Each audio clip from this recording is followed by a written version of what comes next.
G'day, Lewis. Hello, Daniel. How are you? I'm good. I just voted yesterday, so I'm feeling great. Really? Because you told me you'd already voted a few times. Well, I think it would be good to print out some stickers that say I have voted several times and then hand them out to people as they leave. I think that would be great for One Nation at least. Or what electorate are you in? What's the situation in your electorate?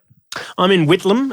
It's really interesting in Whitlam. The Liberal guy who was running said some things about women in defence, which he now regrets on a podcast, and then kind of pulled himself out of Whitlam, and they got somebody else in.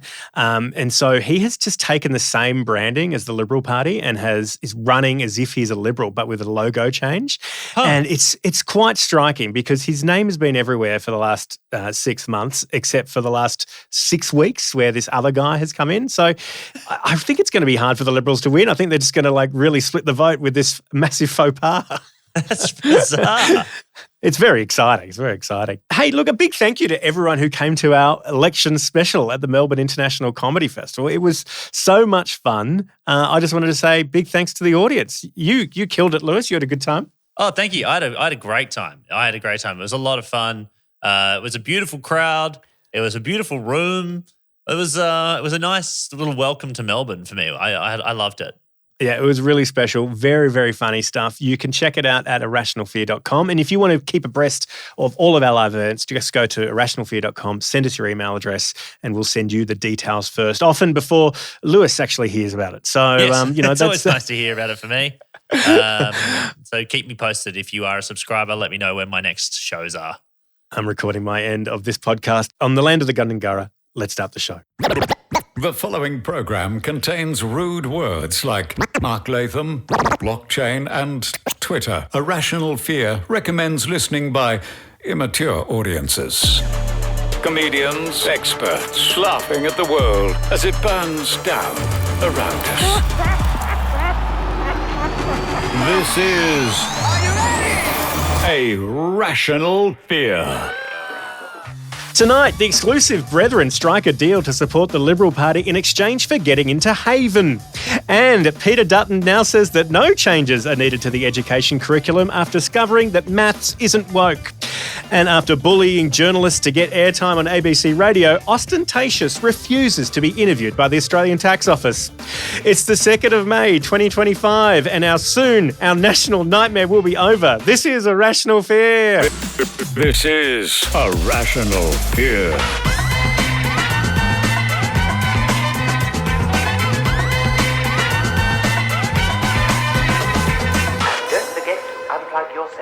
Welcome to Rational Fear. I'm your host, former Corflute strategist Dan Illich. And on the podcast this week, I am very excited. We've got a couple of friends of the pod on the show, 2 podcasters themselves who've joined forces to bring you the best in media and culture. It's Scott Mitchell and Osman Faruqui. Welcome, Scott and Oz.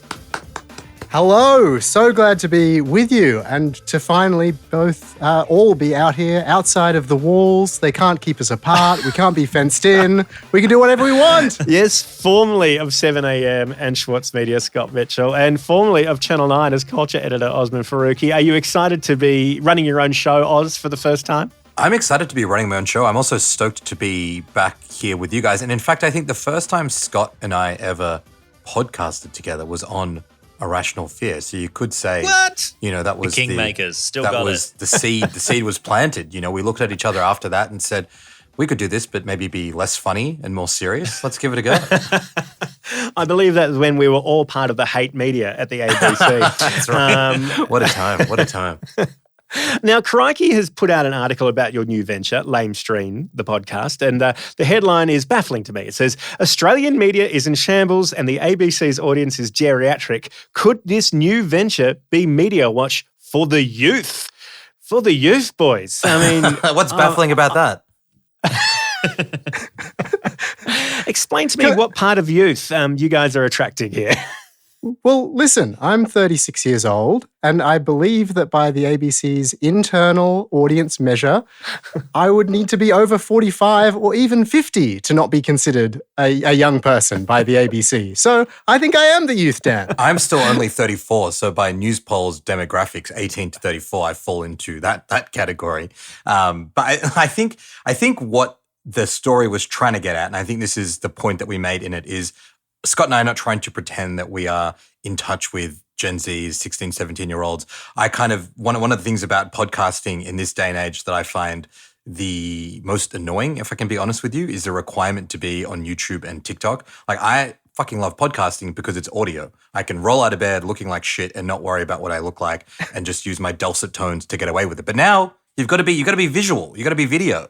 I'm the opposite. I've been begging to get this face out there, and I've been stuck, languishing in radio for a decade. I welcome the new YouTube generation. I'm doing this from Lewis's spare bedroom that isn't set up yet, Yeah. so I'm really looking forward to anyone watching on video to take that. Yeah, in. we can see a mattress in the background. But look, Dan, I think the point, the thing that sort of the genesis of that headline is, I don't think it's any surprise for us to say that, the big media companies have really just, through their actions, kind of just abandoned anyone under 50, really. Like millennials are now in their mid-40s. And so, when we say for the youth, I think we mean for just all of the generations after probably Gen X. The major media companies have kind of, through their actions, chosen to jettison a lot of the projects that were meant to reach those people. They've chosen not to cover the issues that those people care about.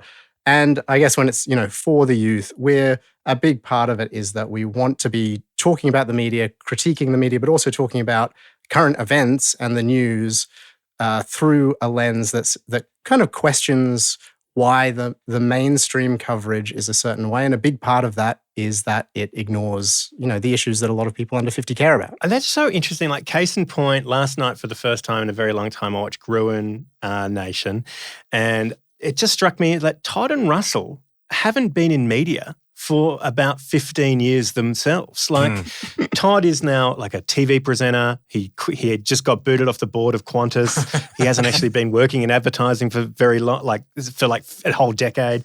Russell has worked in media as a broadcaster, but is now like head of culture or something at PwC, which, is a very well-run company with supreme leadership. Is he's the one that's responsible for what? The corporate culture of PwC? This is it, right? So you've got these people who proclaim to be media experts, but they actually haven't been working in media for about 15 years. I mean, it's crazy that Todd has more experience in airlines than in media. That is wild. And he's been there, right? The period he's been there has just been like such a great time. The golden era of the airline Qantas. too. Yeah, absolutely. If you've got a chairman's club lounge, that is a sweet, sweet ride for the last 15 years. But I think it's a good point, Dan, because like that is one example where you have seen the same people in the media landscape, like for the past 10, 15 years. Like when Scott and I started in quote unquote proper youth media, Scott was at Vice, I was a junkie kind of 10 years ago.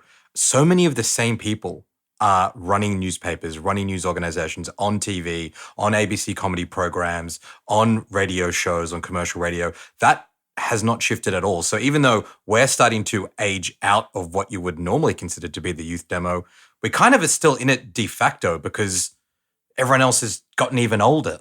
Yeah, I think it is baffling, like, to actually pitch shows to the ABC, you actually have to pitch shows that are slow and very staid because otherwise the ABC audience will get upset. Like House of Games. Can we just talk about House of Games for a second? What is this show that is on the ABC called House of Games? It's like no one wants to be there. No one's doing anything funny or interesting. It is like babysitting. It's like babysitting for a nursing home, the House of Games. Is this an Australian show or is this another thing that's got like Rob Brydon in it? It might as well. It's a UK format that's spin off with Australian comedians, which we shouldn't be bagging out on this podcast, but we have to say it's who is this for? Yeah, I mean, I think you've answered it. It's for whoever's left watching ABC primetime television, and that is not even people like us. That is a very small segment of the population. And you put it bluntly, and like maybe some people will react negatively to it, but it's for people who brains can't really take change. So they want to see something familiar and maybe a little bit fun, but if it's actually too radical or too edgy, they'll just freak out and write a bunch of letters and the ABC board will have a meltdown. Well, you guys are podcast specialists. You've won lots of awards on podcasting and you've decided to go out on your own to create your own podcast. Lewis and I have been making this podcast for 12 years. So how does anyone make money on a podcast? Can we ask you that? We came today because we hoped you might have some answers, but apparently the roles have been flipped. Look, we're taking a huge risk by doing this in a way. We are deciding to go out from kind of, both of us chose last year to leave our respective jobs, and we didn't know exactly that we were going to do this, but just conversations led to it. And we, I guess, believe that there are enough people who are going to be willing to kind of pay for content that they care about. And so we've got a newsletter that we're hoping people subscribe to. But look, it's going to be a road, but we just believe that you look at the number of cancellations from the big media companies, like the number of cancellations there have been at the Sydney Morning Herald and The Age, the number of cancellations at other organizations I know about. I think there are people willing to pay for information and news and smart conversations who have taken their money out. And there are enough people out there who want to give it to something they care about. And so we sort of hope that we can be part of that. I've got a question about the power of kind of traditional media for you. It's mainly about News Corp. I just happened to be on the front page of News Corp newspapers twice last weekend. And usually when that happens, it's like a media free-for-all, right? The newspapers provide like they set the agenda for the rest of the media, and you get phone calls for days after appearing on the front page. But not one other journalist ever called me about anything that the News Corp newspaper was running. And I just kind of thought, I know this is a very lame story, but generally, like, if you're on the front page of the Daily Telegraph, you get 1,000 phone calls from other journalists wanting to cover the same story. Is that time over? Is News Corp no longer setting the agenda? You and I caught up for the day after, and you were like, "Oh, it's been a rough weekend." I was like, "Oh, what? Big weekend out?" You're like, "Oh no, I was on the front page of the Telly twice." I was like, "Oh, I didn't know. No one told me. No one even externally was like, got in touch with, like, it was just dead. Not a single person that either of us know was aware that had happened."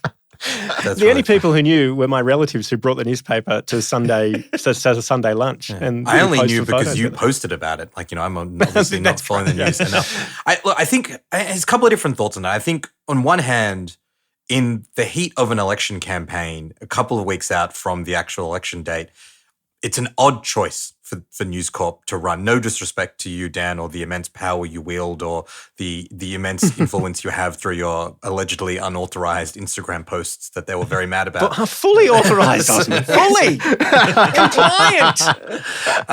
Whatever their beef was, I just feel like even if there would be another circumstance where journalists might follow it, they would just be like, cool, this comedian did something maybe I don't really understand. I've got like real issues to report on.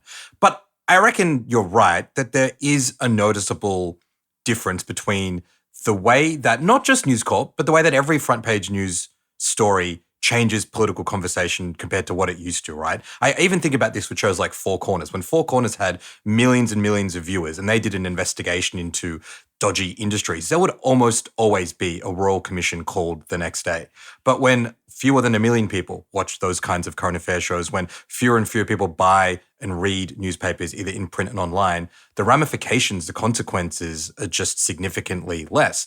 Unfortunately, I still think News Corp wields a disproportionate amount of power. And I think it's disproportionate because that power doesn't stem from their actual readership. It stems from the fact that the people who do read it represent a narrow but powerful slice of the community. It's politicians, business leaders, other journalists and editors themselves. So there still is, unfortunately, a pattern and a tendency in Australian politics and media life for everyone to shit the bed when the Australian newspaper goes after them, right? I just don't think they need to do that, but they do. We have got a style on our podcast where we call it the unprofitable the Australian. So if you could say the unprofitable the Australian. The unprofitable the Australian. I mean, I'm sort of partial to them because they're the only News Corp paper that has put me on the front page.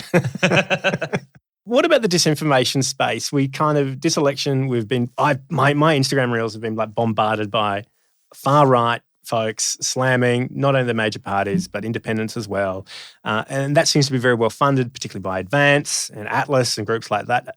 How come there's no one funding like the progressive digital media disinformation space? Like who's that? Where's the crooked media? You're looking at it. That's us, baby. We're yeah, but you don't have it. space. But we don't have any money. Oz. Yeah, What's we going on? don't have sugar daddies. Yeah, it's interesting. I mean, there is, particularly compared to America, there has historically been a reluctance from more progressive-minded philanthropists to really get their hands dirty in either media and politics. Like a lot of that funding has been funneled through corporate NGOs like ACF and WWF, who obviously do good and respectable work, but it's not the same patterns that you've seen in Europe and in the US. I mean, it's probably shifting now a bit with the Teals, both in terms of the direct funding of political campaigns and, there's podcasts that Climate 200, I think, has been involved in. There's a bunch of different consultancies that are starting to do this stuff. But I agree with you, man. There's a huge gap, I think, in the Australian media environment right now for progressive-minded news. Like the outlets that used to sit on that small L progressive side of the spectrum, like the Herald and the Age, clearly don't sit there anymore, right? The Guardians had a lot of success, and they were funded originally with a loan from a very wealthy man, Graham Wood, and they've had a lot of success. Why wouldn't other people try to replicate that? The best we can do, you guys and us, is try to build something, hope people come to it, but it would be way easier if there were rich people who just benignly said, hey guys, here's a check, go for it, make a difference. I need a little Medici family. Yeah. A little, but the good kind. The good Medicis with no problematic views on any conflicts in the world or elsewhere, Yeah, that's right. Who would you prefer? Which billionaire would you prefer, Scott Mitchell, to fund Lamestream? Oh my God. What a question. The Patagonia guy. I think he's the only good one, isn't he? Oh yeah, Patagonia guy's pretty good. I mean, I'll take Anthony Pratt's money. Want me to talk about boxes? let me talk about. They make very sturdy boxes. I think it's easiest to get his money if you are somehow involved with one of his mistresses. I feel like I'd like to be funded by like a sort of feudal king of like a small nation. Oh, like Sultan of Brunei or something like that. Yeah, exactly. Yeah. Like we'd get a title out of it as well. There's like, it wouldn't just be the money. There's like 12 princes of Malaysia. I don't know, someone was telling me about this the other day. What are they up to, What are they rich though, or are they like the sad Prussian princes of old? Isn't your boy Nick Kyrgios part of the Malaysian royal family? Yeah, apparently I think his mum is like a princess or something. My boy Nick Kyrgios, yeah, I'll hit him up. I mean, I'm willing, like Clive Palmer seems to have a lot of money to spend on media advertising, and I've got to say, like half the messages are obviously insane and half the messages are extremely good. Like if he just wanted to pay us to say more high-speed rail and keep interest rates low, I'm comfortable with that, honestly, Scott. You and I. Thanks for letting me know. Yeah, he had a pretty good one today, actually. Old H Fong texted me again this morning. Well, I think I've already deleted it and reported spam. But oh damn! I think it was he was doing like 3% deposit for home loans. I'm like, that's crazy. Yeah, it's basically Coke and the bubbler stuff with Clive Palmer, because there's no chance in hell they could get it. If they did get 1 or 2 seats, there's no chance in hell they'd ever be able to get any of that policy up. I found a great post on Facebook, and someone had put Clive Palmer's texts into ChatGPT to generate more original Clive Palmer texts. And here are the top 3. Ban roundabouts, build straight roads, no more traffic circles. End daylight savings, confuses kids, ruins sleep. Mandatory flagpoles for every front yard, free flag with citizenship. Actually, probably a good idea. Bring back plastic bags, ban paper straws, end soggy nonsense. I think end soggy nonsense is the winner there for me. I mean, this one's good. This final one is ban QR codes, bring back menus. We're not scanning to eat. It's very like low grade, like bad open mic comedy. Yeah, what's the deal with paper straws? The good thing about taking money from Clive would be I feel like he would have very little oversight. I don't think he was like day-to-day involved in like Titanic 2 and stuff. And also, I've always had sympathy for Clive. When he first ran in 2013, he promised that he was running to be Prime Minister. And then he realized that you need to run in every seat to be Prime Minister because you have to win a majority. He sort of realized that after he said it. And so he put up on his website an application to run in any seat in Australia because he desperately needed candidates and hadn't found them before he announced. And I applied to be a candidate of the first iteration of this party, which then was the Palmer United Party. Now it's, of course, Trumpet of Patriots, but I never got a call back. Oh, So, Clive, if you're listening, didn't make the cut. I mean, I'm still somewhere in your inbox. Come on. You want to ban QR codes, don't you, Scott? He wants to end the soggy mess. Scott does, hate the soggy mess. hate paper straws. That is one thing about him. Oz and Scott, like in your mind, who has done the best job of communicating persuasion to the audience, do you think, this election? Oh, man, I think one of the more interesting things that's emerged in this election have been the different attempts by either campaign groups like environment groups or influencers or streamers to try to talk to young people in particular. And like on the first episode of our podcast, you can listen to Scott and I talk about that in terms of the positives and some of the negatives we think. But the kind of people sitting outside the political party structures who organically understand how younger people communicate and what kind of issues motivate them on their own, they're doing a pretty good job of just explaining, I think, how the political system works. This is in kind of aggregate terms. I've got quibbles with a few of them.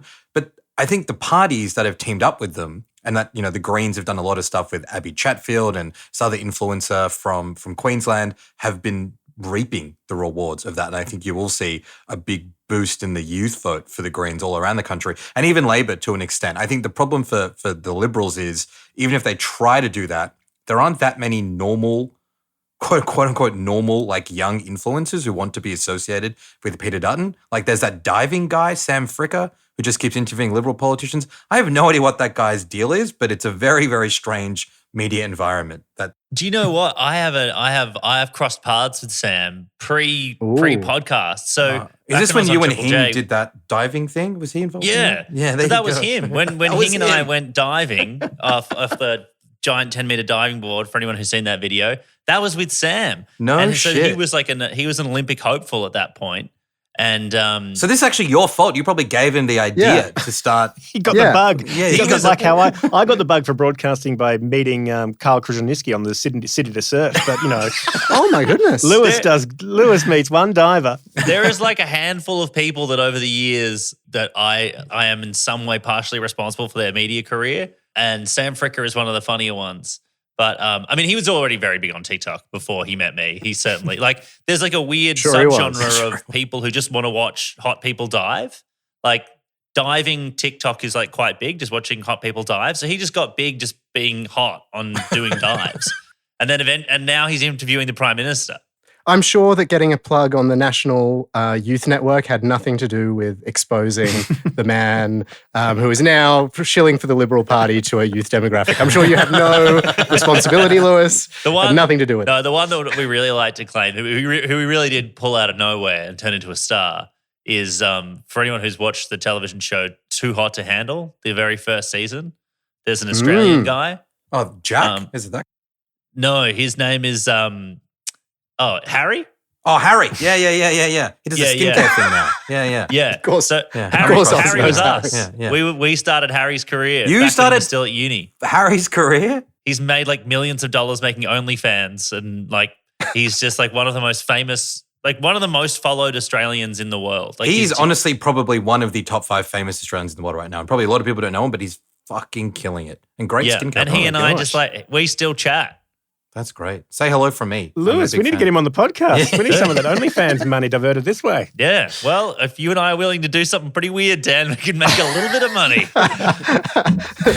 This is the podcast that stacks the news up and covers it in maple syrup. A rational fear. Talking about kind of engaging younger people through new means, you see a lot of memes and stuff created with AI, slop as it's called. I run a slop outfit myself. It's not a race, which we've spoken about in depth on this podcast a few episodes ago. So if you are working for News Corp, it's on the Patreon. It's behind the paywall, so subscribe.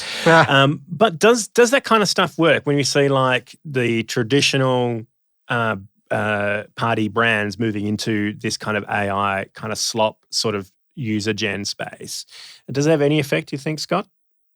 Well, the pure figures would say yes. I think I read the other day that the views that the Labor Party and their like affiliated accounts are racking up on TikTok is huge, and I'm sure you can sort of tell by looking at some of those that a lot of the graphics are done by AI. I mean, I think it does work. I think there's a question mark over whether it continues to work as the space is saturated with it. I wonder what people's tolerance is for that as it becomes ubiquitous and that is all they're consuming, and whether they pay that much attention to it, because the language can be pretty garbled and the design pretty telltale that it's AI.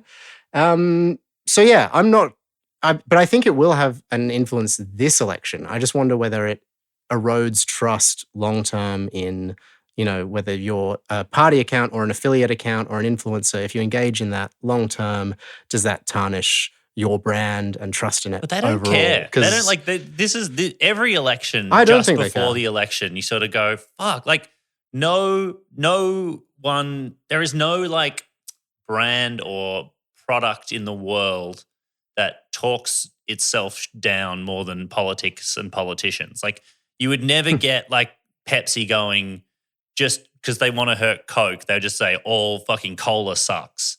It's very, but all politicians are just like, politics is terrible, vote for me. And over time, you're just like, how is this? We are now sort of maybe bottoming out and getting to the point where people are like, maybe if we shouldn't vote for the politicians who say politics sucks. We should actually try to find the ones who think that they can make it better. Yeah, although I would also say, I think there are some warnings at this election that, even the Greens, others, like the climate independence, I think there are some warnings here of like, do not engage in some of the behavior that the mainstream parties have. Like there's been a lot of stunts this election. There's been a lot of like media grabs, and I think that it's not just trust in the major parties declining, it's sort of trust in politics in general. And if you don't want to be part of that trend, don't engage in things that do seem like stunts.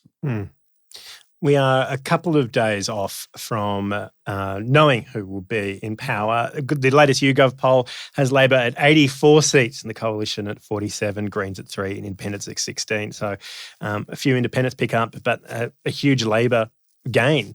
What do you reckon the Liberal Party's done so wrong this election, Oz? Oh, gosh. I mean, I'm going to put on my like Liberal Party strategist hat on. I'm just saying that as a caveat because none of the things I say next, obviously things that you can actually buy one, on the Liberal store. You can buy a Liberal Party strategy hat from the Liberal store with a big Liberal written across it. They're just hoping anyone walks in and offers to do the job for them, right? They're just like, please. I thought that Peter Dutton had, from a Liberal perspective, a pretty decent narrative going into this campaign, right? Like, cost of living is up. Incumbent governments around the world were being turfed out. There was this feeling that there was this resurgence in kind of conservative anti-woke politics, all the things that Dutton has associated himself with. And really all he needed to say, which was a message he'd road tested earlier in the year when he was leading in the polls, are you better off or worse off than you were 3 years ago? Now, a lot of problems with that slogan because it's like, what would Dutton do to make your life better? But most people, when they think about who to vote for, aren't that engaged. They just think, actually, yeah, fuck, like eggs cost more, my housing bills have gone up, electricity's gone up, let's get rid of this Albanese guy. But for whatever reason, the second the election was called, he threw all that out the window and started saying, I'm going to force women to go to work and never see their children again. I'm going to rip up the school curriculum. He just completely deviated from a relatively straightforward strategy that has been deployed with success by conservative parties all around the world. And I think it speaks to his lack of experience, his lack of genuine leadership and campaigning capability, and maybe a sense of hubris. Maybe they thought, everyone hates this government as much as we do. They're going to vote for us no matter what. So now let's talk about all these weird culture war issues. But it clearly didn't work. I also sort of suspect that, he, as you'd both know, he rolled out this public service cut thing 2 weeks before the election was even called. And I sort of think that was the groundwork for a very MAGA campaign that he was going to run. And then the tariff decision came down. Suddenly brand Trump is toxic in Australia and countries like the UK. And he very quickly and you saw him distance himself suddenly and start going, oh, well, we didn't necessarily mean the current public service total. We're going to cut from somewhere else. And once you start saying the words natural attrition in a press conference, you're fucked. You've lost it. Yeah, totally. But I think he sort of backflipped and walked away, tried to maybe go a little bit sensible at the beginning of the campaign. And now in the last sort of maybe 2 weeks, the last 14 days, he's suddenly realized, I'm going to step on the gas and the culture wars are back. But the result of all of this is it's a very confused campaign that is sort of all over the place. And I think it's quite apparent that he's been ping-ponging between different advice and taking different strategies, and it seems to have gone off the rails. And this morning, the major newspapers are talking about it being, one of the worst Liberal campaigns of all time. Well, I think, Scott, that you're being unfair. Nothing reduces the price of eggs like standing in front of one flag only. That will reduce the price of eggs. Too many flags. I know there was a lot of talk about like when Frydenberg lost his seat that maybe, Dutton was never really anyone's first preference anyway, and maybe this was, it's pretty rare or almost impossible to unseat someone after one term. Maybe he's just, the guy who's being sent out to take the hits on this election while they, send someone real out next time. But who the fuck is that going to be? Like, their bench is empty. There is no one that anyone knows and likes. Like, you're looking at maybe what? Like, I saw Hasty mentioned it. You're like, what the fuck? Like, no one on the East Coast knows anything about that fucking guy. Like, he's not winning you any seats in Victoria. Like, they've got no one. Like, they're fucked for a while. Yeah, there's rumors that Angus Taylor is doing the numbers, but like Angus Taylor? Like, seriously? Like, the only person they can really get in, they should have really thought about it beforehand, but they should have just parachuted Tony Armstrong into a seat and then would have confused everyone. Yeah. If he can host any show on the ABC, he can lead any party. Is that the thinking behind that? This is it. This is it. I think his policies will mostly be about just more shows that involve dogs. We love you, Tony. We love you. I think Tony, but the ABC only needs 3 or 4 shows about dogs at any one time. Also, let's not count our fucking chickens. Sorry, just the last thing I want to say is it looks unlikely, but I just don't want this to be replayed every day for the next 3 years when it ends up somehow Dutton won. Or like, ha ha ha, what a terrible campaign. It's not looking good for him, but I don't want to rule anything out yet. Just wanted That's to the clip. Let's clip that one out. Get that on Instagram.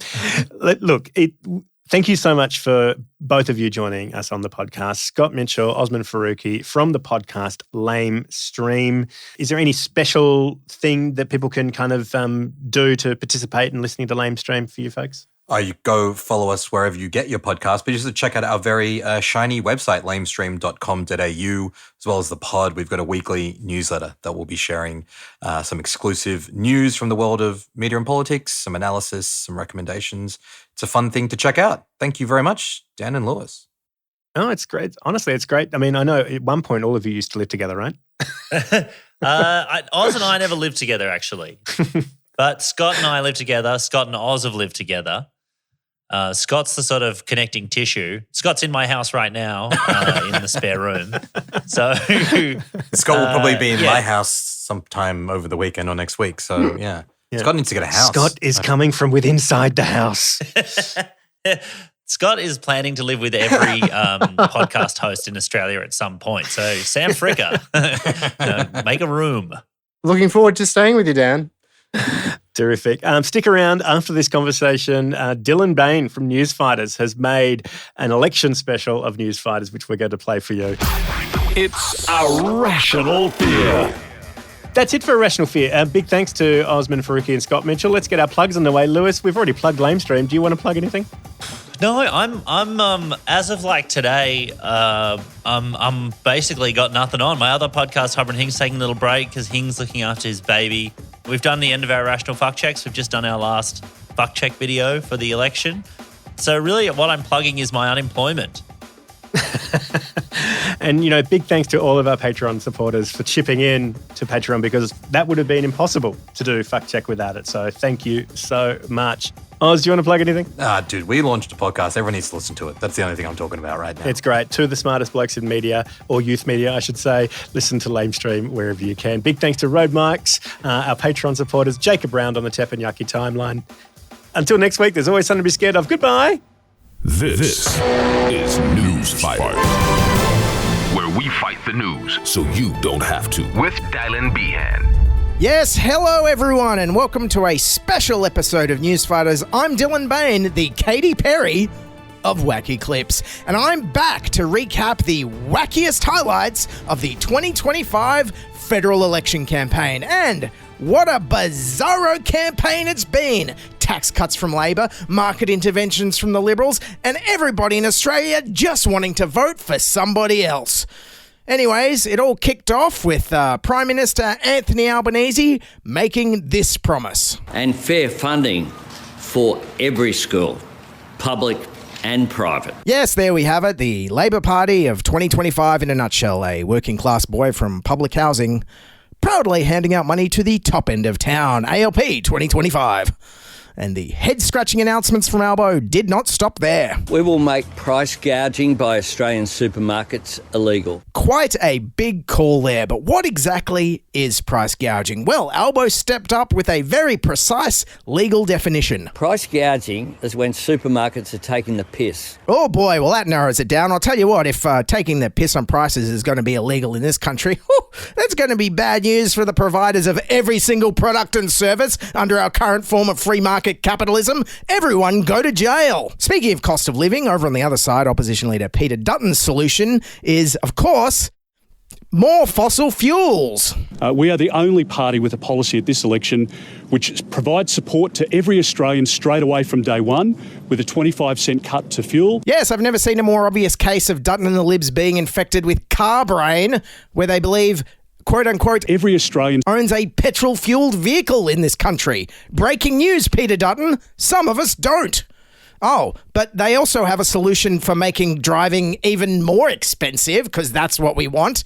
Axing fuel efficiency standards. Confirming the Liberals and Nationals would hit the brakes on Labor's fuel efficiency standards. The coalition government will be axing Labor's car and ute tax. Yes, no surprises that the Liberals are putting fossil fuel profits above Aussie hip pockets. And the coalition's inspiration for this policy, I kid you not, I'm pretty sure is the gasoline fight scene in Zoolander. Yes, they just want everyone covered in petrol. Of course, Peter Dutton would probably deny that Zoolander's roommates did indeed die in a freak gasoline fight accident, because he refuses to have an opinion on anything getting hotter. I don't know, David, because I'm not a scientist and I can't tell you whether the temperature has risen in Thargomindah as a result of climate change. And thanks to Dutton, defence has also loomed large this election, with even Marrickville peacenik Albo admitting, put simply, that we need more things that go bang. To which Dutton countered with, today we make a very significant announcement of over $20 billion to defence over the course of the next 5 years. $20 billion? Did no one tell him this is a cost of living election? Oh, the only way this will help ordinary Aussies is if they can build drones that somehow also lay eggs.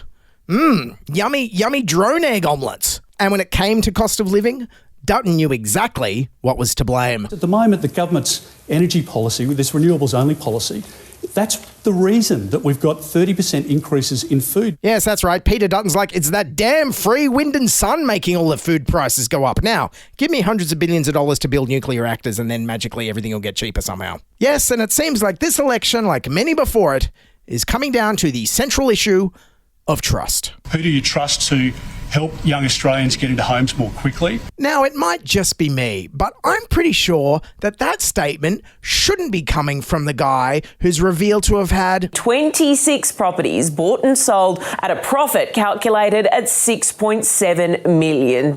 Yes, when it comes to getting young Australians into housing, I'm pretty sure the only ones Peter Dutton cares about are his own future tenants. And also, when it comes to young people being at home, Peter Dutton doesn't want you to do any work there. People are still working from home, including the Home Affairs Department, which is completely unacceptable.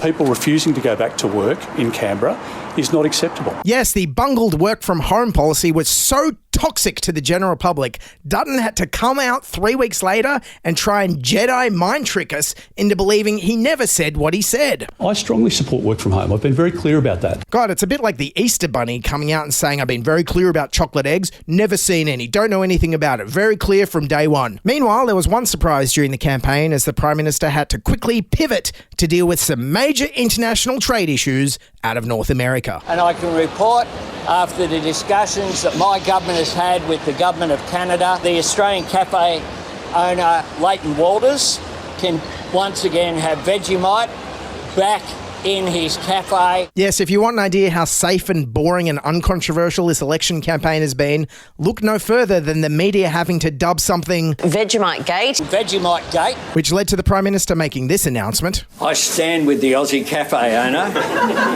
I can confirm here today that I am pro-Vegemite. Well, at least he's taken a side on a major international issue for once. That's all I have to say. Yes, as a campaign, it's been both light and boring, like a Sabrina Carpenter song. Peter Dutton thought he could coast to victory like Tony Abbott did by just portraying Labor as a chaotic mess, when they clearly haven't been. This government has created a real mess. This government's created another mess, and we've got a big mess, and we're going to clean that mess up. Meanwhile, Anthony Albanese thought he could win by running on his record of doing not much. In fact, if Labor had to make a campaign ad summing up their last 3 years in office, I reckon it would sound like this. It's here. Everything the Albanese government has done in the last 3 years. On the ultimate compilation record, now that's what I call tinkering around the edges 2022 to 2025. Like some minor tax cuts. At $40,000, it's $12.50 a week. Hey, better than nothing. Wiping some breadcrumbs off student debt. We've wiped $3 billion of debt for more than 3 million Australians. Wow, thanks Santa. Only $25,000 to go. And fixing the housing crisis with a tiny increase to rent assistance. Rent assistance, people will be getting an extra $23. Rents are up $15,000 a year, but it all helps, I guess. Yes, everyone is saying Labor has done nothing the last 3 years, but actually, they've done a lot of not much. And it's all here, including smash hits like standing up to the supermarkets. Kind of. The Treasurer will be directing the ACCC to conduct a 12-month price inquiry. That'll show them. I mean, it's a start. And don't forget climate change. I'm ticking off a new renewable energy project about every fortnight. Wow. Goodbye, coal and gas.